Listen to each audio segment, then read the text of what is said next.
Good morning. As we go to the Chitas of today, we are holding in the portion of Mates, Maseh. We're holding the second reading, which is on chapter 31, verse number 13. Vayetzu Moshe Eliezer HaKohen, and Moses and Eliezer the Kohen went out.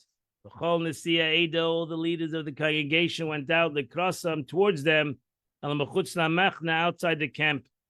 Rashi said because they saw the Jewish youth were going to grab the spoils, so they wanted to make sure that it was done correctly.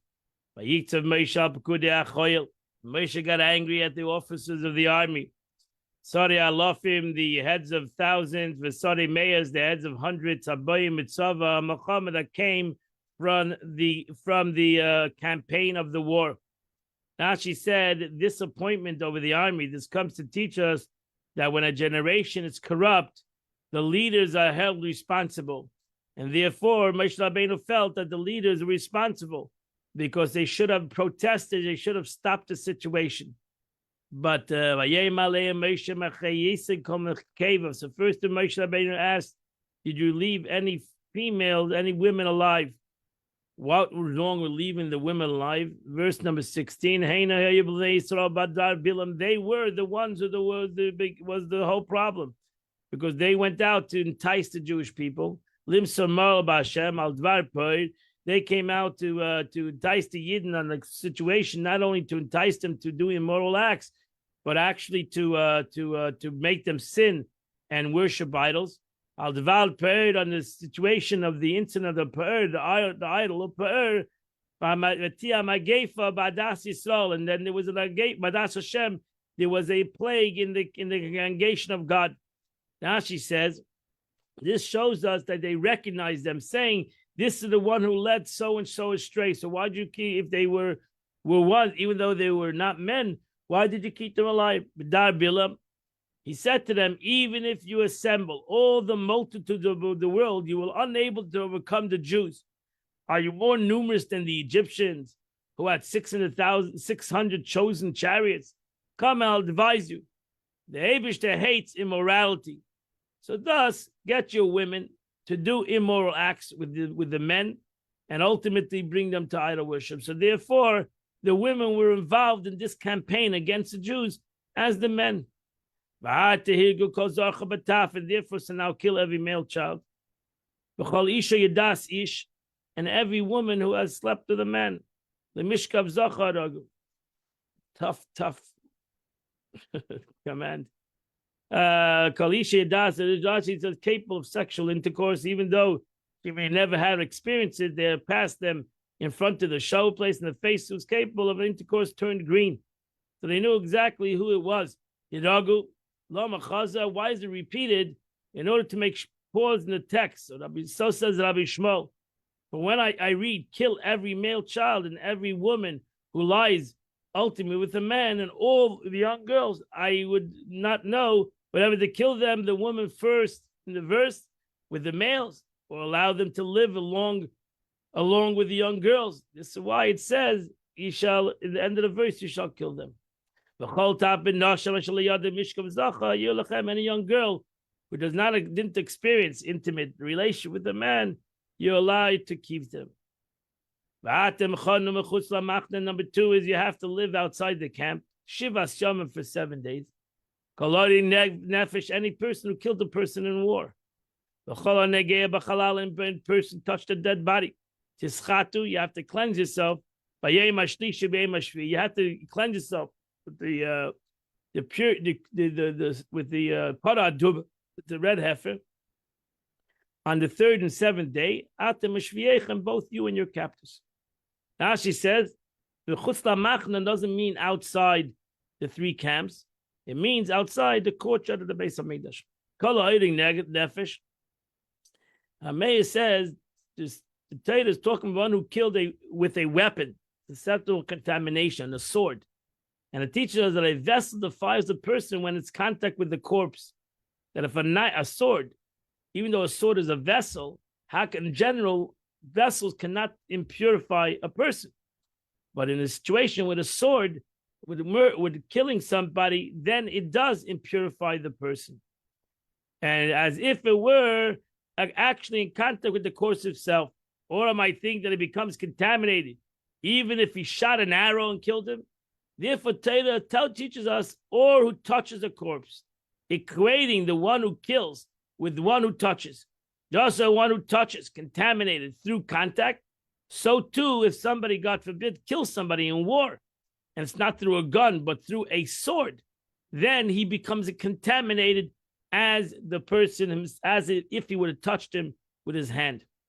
Tischatu, this is the sprinkling of the red heifer water, as the law is with other who defile through contact of a corpse, or even those who believe that a Gentile grave does not contaminate.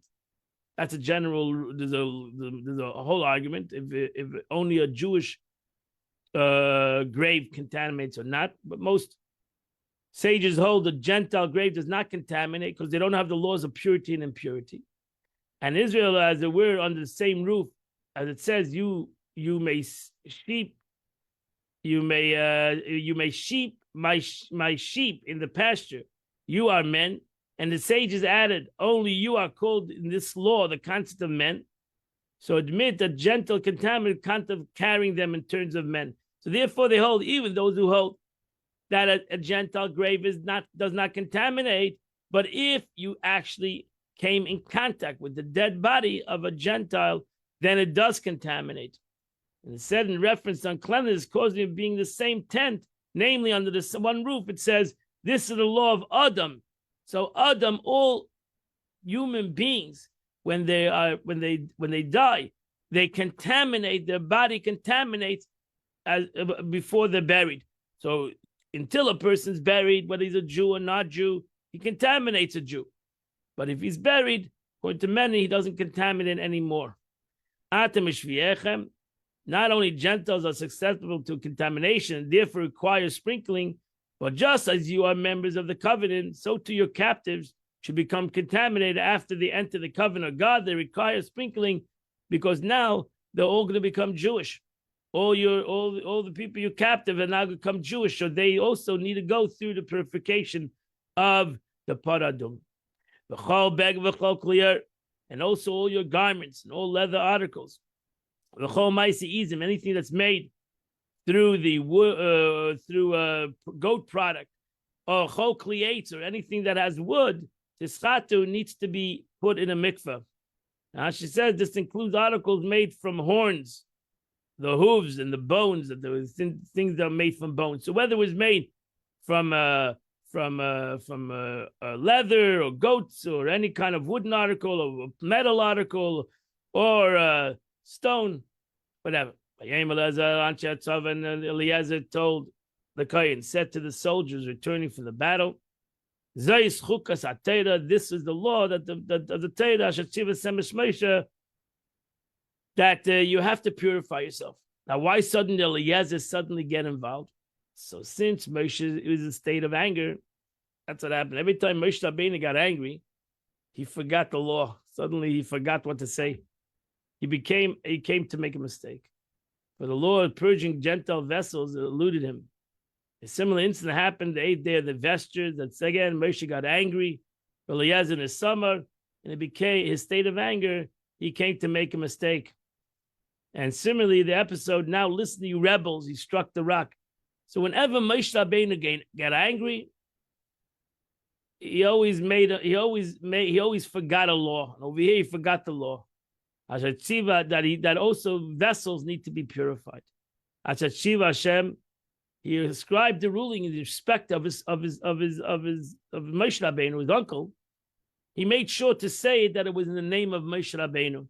He didn't want to embarrass his uncle that he forgot the law. So he had the respect of Moshe Rabbeinu. So he said, I'm telling you this in the name of Moshe Rabbeinu. So even though he's not saying the law because he forgot it for a second, can't blame him either. He's 120 years old, but and nevertheless, Rashi emphasizes that Moshe Rabbeinu, whenever he got angry, he made a mistake. He suddenly forgot something. Verse 22. That's what Eliezer meant. Also the gold, the silver, and the copper. Vesa barzel, and the iron. Vesa bedil, and the tin. Vesa aferes, and the lead. Now she says, even though Moshe warned them only about the laws of ritual and cleanliness, you must further be warned the laws concerning purging contaminated vessels. All these vessels that you brought in from these nations are all impure, and they're all treif. So they have to be purified from the treifness, from the unkosher. The word ach is the exclusive expression that it's to say you are excluded from using these vessels even after their purification. You can take it to the mikveh; there's still treif for the contamination by corpse until they have been purged from the absorption of forbidden flesh of a carrion. So they are treif. Forget about that; they're impure from the nations. These vessels, and for the dead bodies, they still have to be purged. They have to be put into here. We learn the laws of purging a vessel, and as you're going to soon see, our rabbi said only the gold teaches us that you must remove it first before you purge it. This is the meaning. There should be no rust. Only the metal itself originated from. That's why certain vessels cannot be cleaned, cannot be kashered if there's rust, if there's stained terribly, for example, which you can get out its stain, then you cannot kasher it. Called anything that comes into fire, a frying pan, an oven, if they come in the fire, yavio be'esh, they have to be purged by fire. You have to have what's called even liben gomer or liben kal. Anything that comes into fire needs to be purged by fire. V'tor now it becomes kosher. Nevertheless has to go to the mikveh. And everything that doesn't come in fire, for example, cooking pots and utensils, needs to be'esh, it doesn't come into fire. Tavido babayim has to go into boiling water. So the way it becomes unkosher, that's the way you kosher it. Now she says, anything cooked through fire, like I said, a frying pan. Frying pan is considered something that comes through fire.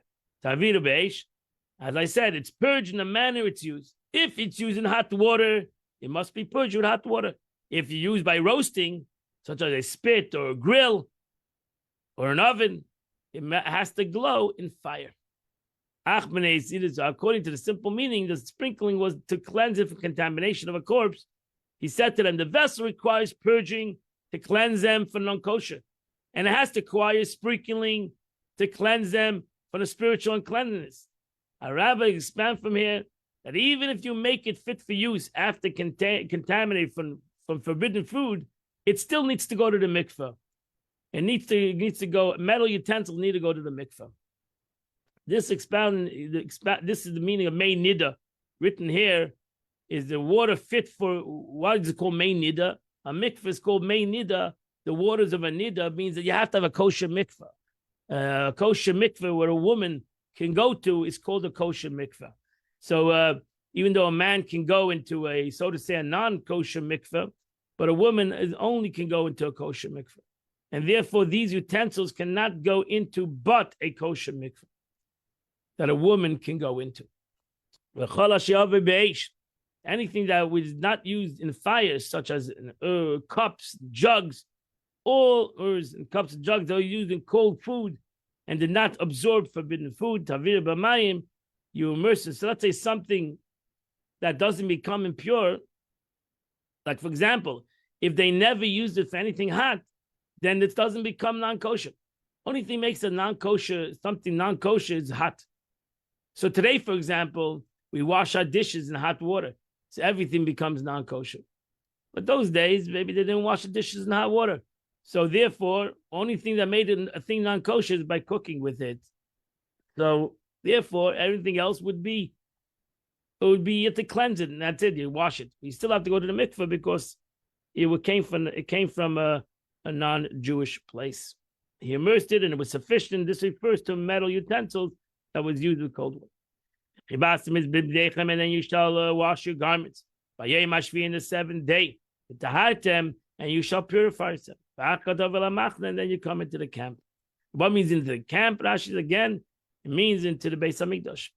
For one who defiles by the dead, is not banned even from the Leviite camp, and for surely not from the Israelite camp.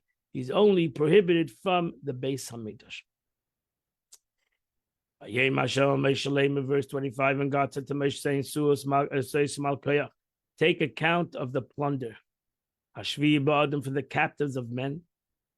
Babehema, and take account of the animals. Atav Eleazar Kohen, V'Rosh Avis, you and Eleazar Kohen, and the paternal leaders of the community. That's just take accounting. And then you shall divide the plunder between those who went out to war, and then between the entire congregation. So you divided half of these, half of those who went out to war, 12,000 guys who went out to war, and then you take the rest and divide it between the entire people. But it's in mechas, but from the count, you have to take a tax. Everything is taxed. You take a tax from those who went out to war. You have to take out one soul from every 500. Min Adam, from the people. Min Abehema, min Abaka, from the cattle. Min HaChamodim, from the donkeys. Min HaTzayim, from the sheep. So now you take one out of 500 from every animal and from every sheep. You take half of that. Tikachu v'nasat Eliezer Kohen truma l'Hashem. You give it to Eliezer the Kohen, which is a truma to God. Umachzis bnei Yisrael, and then from the half that belongs to the children of Israel, tikach echad achuz. You shall take 1 part of 50 of the people. Menachamishim ba'adam and manabaka menachamedim, also from the donkeys, from the sheep, and from the animals. And then you give that 1 part to the Levi. Shemim Mishmeres HaMishkan, who were watching. You divide half of what belongs to the Jews, half of what belongs to from the army, and you give it to half that when the army. You give that to the Kohen, and you give from the Jews to the Leviim. Yes, Moshe Eliezer Kohen Kashetziva Hashem is Moshe, and Moshe Eliezer did what the Eibush commanded. Verse 32: Vahi Amal Kohen Yisrael Baz Shabaz, the plunder, which was in addition to the spoils that the army spoiled. Sheish Meis Elef V'Shivim Elef V'Chamesh Meis, consists of 675,000 sheep. Now you understand what we're talking about. 675,000 sheep. Because Rashi said they're not commanded to levy tax on movable objects, but only that was living plunder.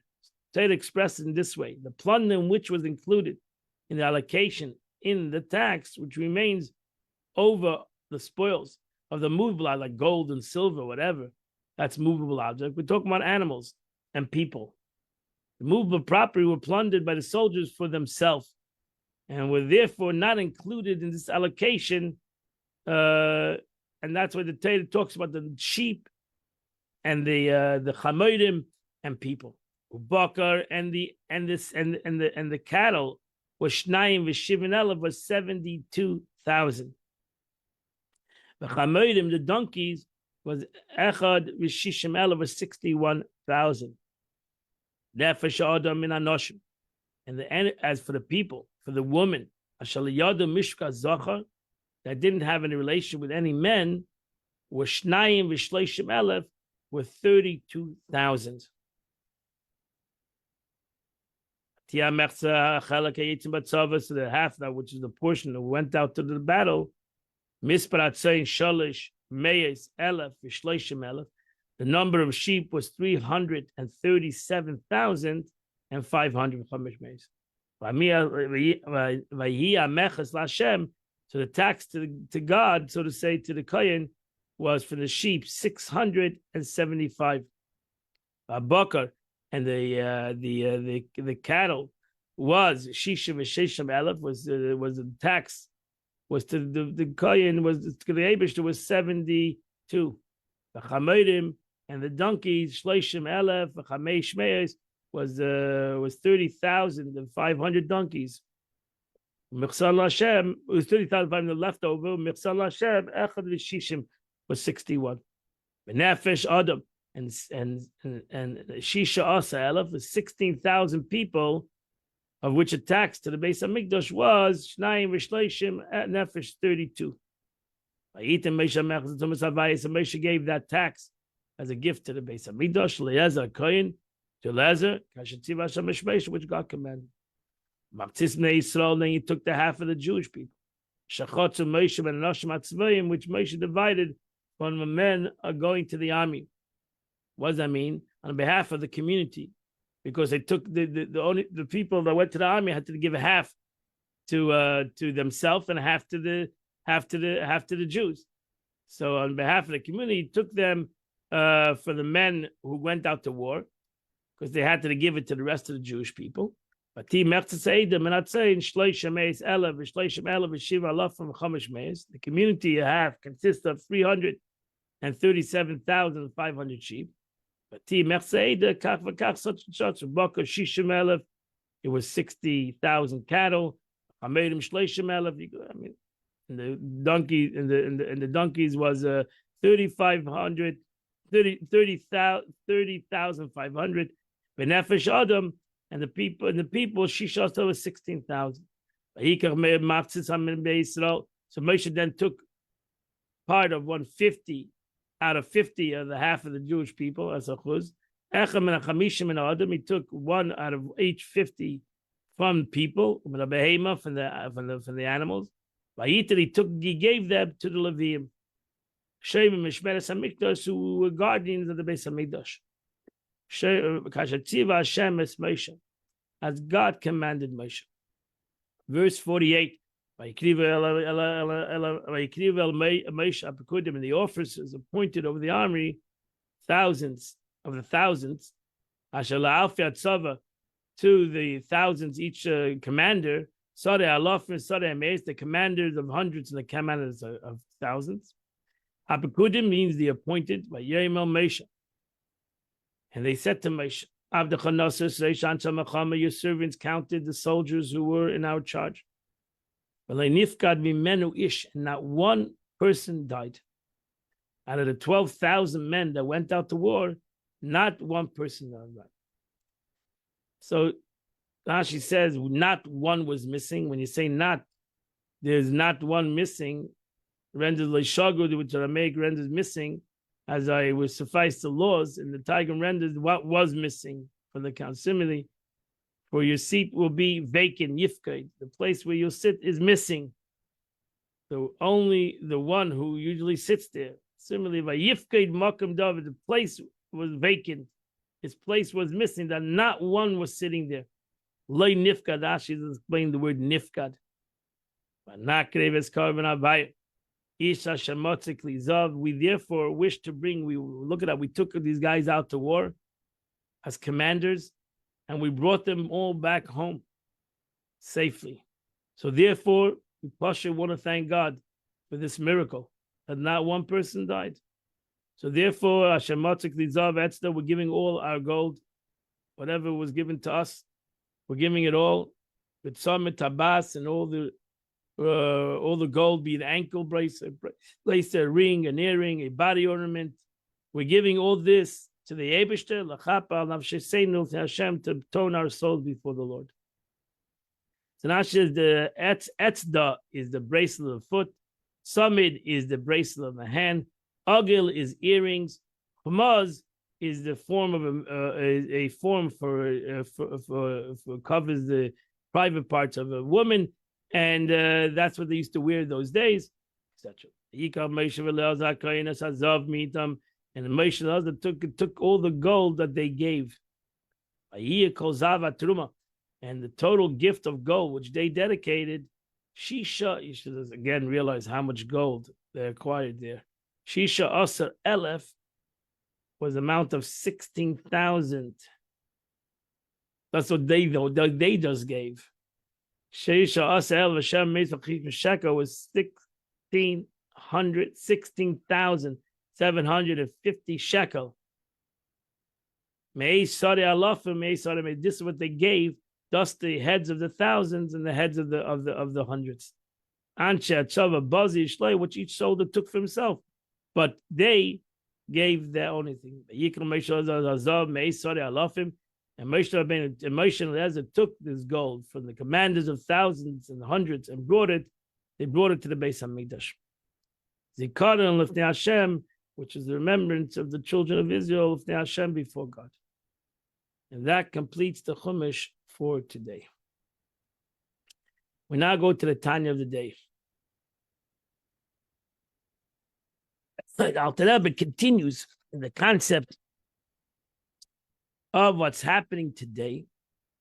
Times in the Beis Hamikdash, where there was a revelation of God in the world. So therefore, when there was a cutoff of God, when somebody did an Aveda, God forbid, of cutters, so they physically could not live past 50 or past 60. Because since they received their life from godliness in a direct way, in a much more revealed way, so therefore they simply could not live past 50 and past 60. Chas v'shalom, if they got the punishment of cutters or misibidei shamayim, death by heaven. Amnon, Zeb is Masha Yisrael Madrigal Yain. This was all when the Jewish people were in an elevated plane. When the presence, divine presence of God was revealed in the Beis Hamikdash. Then their body received its vitality. It received its vitality simply from its godly soul. But that's going to happen when Mashiach comes. That we're going to receive our vitality, because that's really where the Geibishter made it to begin with, before the sin. By Yipa Ba'apav Nishas Chaim, that they received their vitality from the Neshama Nefesh Elikis, from their godly soul. Today, we're receiving our vitality from our animalistic soul.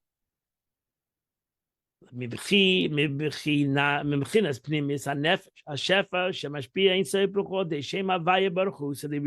their vitality from their godly soul. So they receive the vitality from the name of God, straight for the name of God, because the godly soul is made up of the name of Havaya.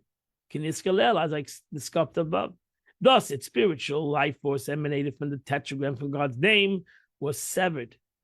It was impossible for them to continue living. That's why Poshet, when the Eibishter said, you're going to chas v'shalom, when God said to a person, you can do this sin, you can do it intentionally, you're going to get cutters. It was not a joke. It was Poshet. Not only did they sever themselves off of God, they Poshet could not live. The Poshet did not survive. They would die before the age of 50 or 60.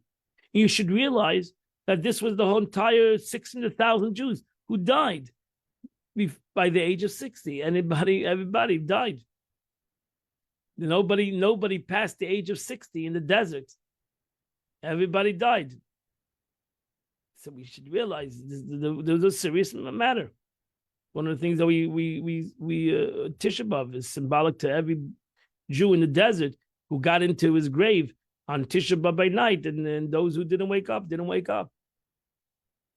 So once the Alter Rebbe now goes on to say, once they have fallen from that spiritual height, and thereby diverted the flow of divine service from the accustomed course, so we're not receiving our vitality anymore from this concept. Even deliberate transgressions can now receive the vitality as freely as mere creatures. So that's why. So ultimately, now we're getting our vitality more from our animalistic soul. When they fell from their estate level,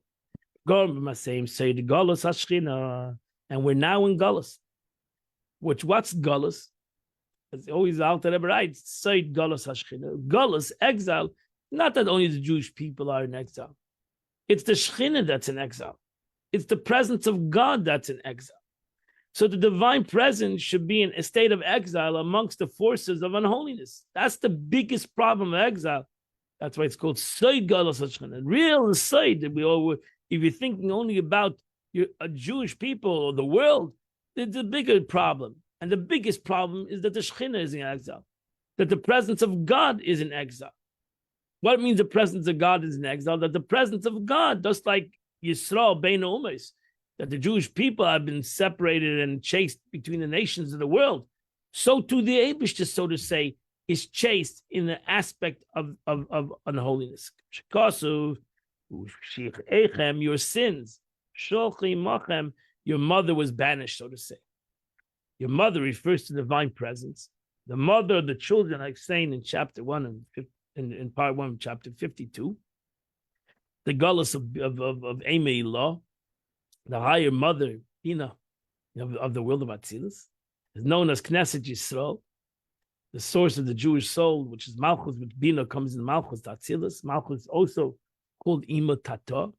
The concept of the letter that constitutes the tetragram describes the response to the final Hay. So the final Hay ultimately comes into Gullus.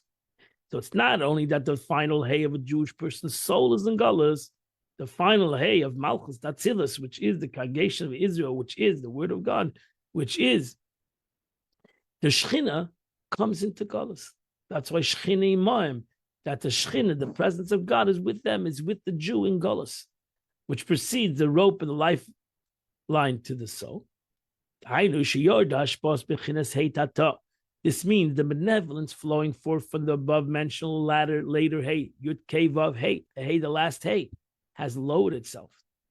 Now, since there's a rope that connects the upper hay, brings it to the lower hay, but ultimately this lower hay extended itself.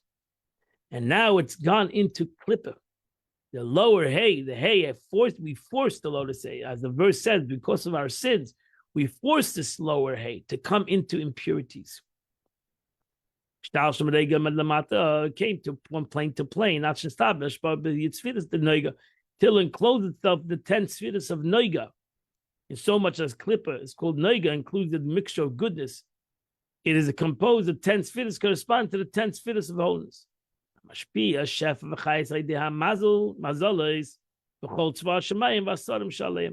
So which transmits the benevolence of God and its vitality through the host of heaven and those in charge of them.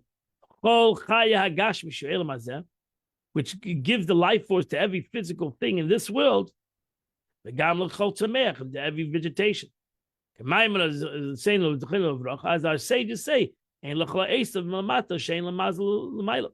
that there's no blade of grass below that has no spirit above that smites it, so to say, and commands it to grow.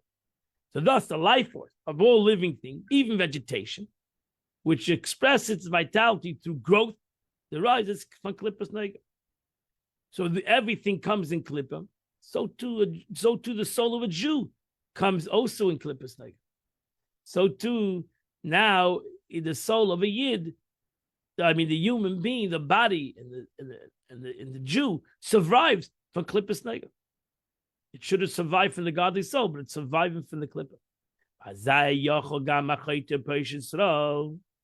So hence, a sinful person, the deliberate transgressor of the Jewish people, may receive the vitality from their bodies and the animal soul. They become like regular animals.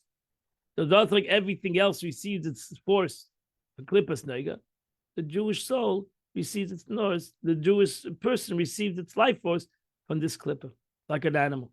In fact, not only it's possible for the sinner to receive this nurture from Klippa, as do animals or other living beings, but indeed, yes, it says for yesterday's even a greater emphasis and force. So they get it even more, because self-understood, a person needs to have more vitality than a plant. So they get it even in a stronger way. As it brought down the Zayah, the portion of Pekudei, it says, that all the benevolence and vitality granted to a mortal person in this world,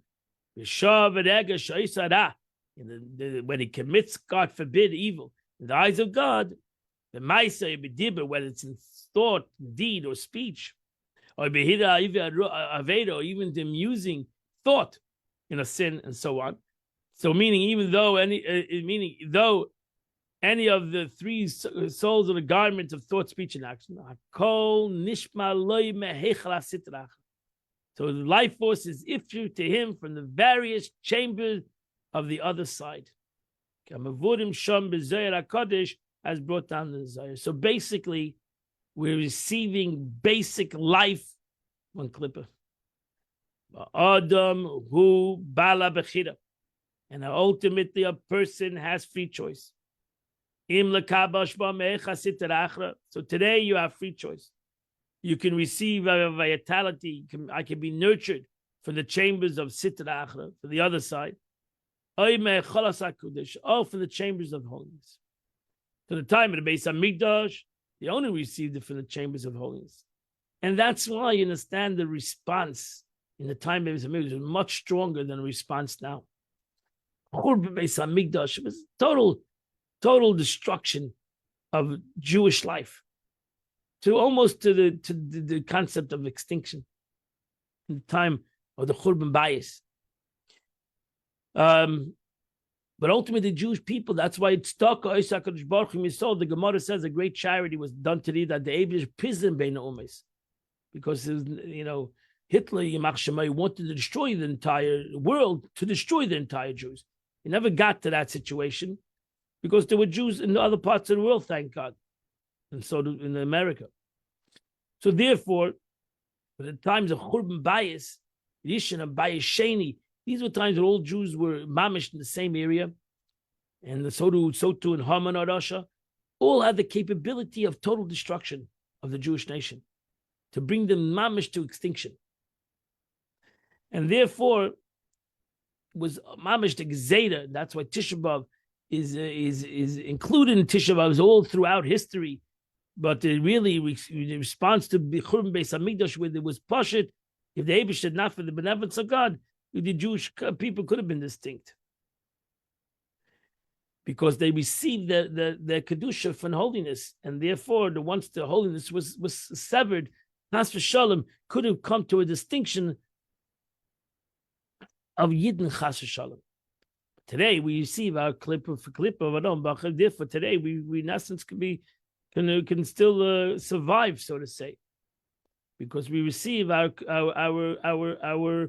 vitality from impurities. Or we can receive our vitality from Kedusha, which comes the flow of all good and holy thought, and v'chulu, etc. So even when one's thought, words, and deeds are wholesome and holy, we receive his nurture from holiness. When his thoughts and words and deeds are derived, he derives his nurture from the chambers of Sitra. For one opposite the other, that God has created, as explains in Chassidus many times, that wherever there's Kedusha, there's Klippa, and today we live in a world of Gullus, where we receive our vitality. It's not only this that we do Chas v'Shalom a sin, or we have Machshavas Zodos or whatever, these things, we have alien thoughts, and we get involved with alien concepts, but actually, it's that the worst problem is that we're receiving our vitality from this impurity. And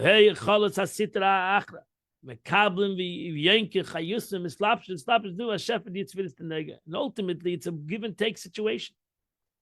That what means this? It means that not only do we get vitality, but we give them vitality. So it's a both way situation. Sitra Achra wants us to. That's why my nefesh Abahavim wants us to sin, because that's the way it gets. That's the world. That's why how the evil world, the sheker of the world, the evilness and the falsity of this world continues to exist from our falsity, from the human being giving vitality to this sheker, to this false and impurities in the world. So the chambers of Tzedakah derive their vitality from the issue of the 10 Sfiras and Nega that is embodied within them, and they descend into them by stages. Which is always together, is always today. There's a mixture of good and bad. So it's not totally bad. There's a little bit of good. And this little bit of good, you should realize, everything that we do with a little bit of good is all giving vitality to the bad. And that's the problem. The problem is that we think we can have a little bit of good in it. Everything that's bad needs to have a little good in it. But you should realize, not only do we continue to do bad, but we continue to give vitality to bad.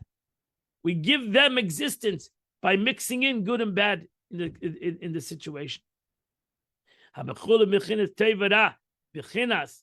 is the bechinas of Eitz Hadas. Now you understand what the first sin was. That the Torah says that's Eitz Hadas Tevara. It's a tree of knowledge of good and bad. And that's the side of the hidden concept in this tree, which is the concept of a mixture in good and bad. And that justifies the bad. So we say we justify the bad because we have a little good in it. So thank God we have a little good. We're not totally good. We have a little good. And now not only do we're happy with the little good, but what may be even worse is we're giving life force to the bad. And that's the bigger problem. We're giving Pashit Chayus to Klippus. And that's why the Gemara, it says, the Zohar writes, that Klippus Goivrim, that evil, so to say, has such a power. How does evil have a power in this world? How does falsity have a power? Because we give a power. Because we're not emes. We don't do things be'emes. We play around. Eitz Hadas Tevara. We do things half and half, or majority of good, but also some bad in it, or majority of bad, and also some good in it. That's the problem. So we give vitality to impurity, and therefore impurity lives off of it, and we live off of it too. So our total vitality of our lives don't come from Kedusha, come from Klippa, and therefore, ultimately, I would say the good thing, whatever it is, that we live, Baruch Hashem, longer lives. And what's the good thing out of that? That we live longer lives? We have a bigger time to do tshuva. We have a bigger chance to do tshuva. Because if a chas v'shalom, a person only lives to 60, he has less of a time to do tshuva. Now the Eibishter gives us a bigger chance to do tshuva. And that's the positive. As known to those who study Kabbalah. But we're going to continue. So since Klippa Noiga is composed of both good and evil, it serves as a source, after a multitude of descents, for the evil of the chambers of Sitacha, for this reservoir from which man is refueled when he sins in thought, speech, and action, which gives us mamish, the fuel to our existence to continue our life. And that's why this world is in Gullus, since the Churban Bayis, especially Bayis Rishon, that's into the destruction of the first temple, and then to the second temple, went even further down, because in Bayis Rishon, Bayis Sheni was not as holy as the first one. There was much greater holiness in the first Beis Hamikdash than the second Beis Hamikdash, but still, the second Beis Hamikdash was still a holy concept, but a lower concept of holiness. But ultimately, the Churban Bayis Sheni brought about even a lesser degree of holiness revealed, which brought about Gullus, real Gullus, exile.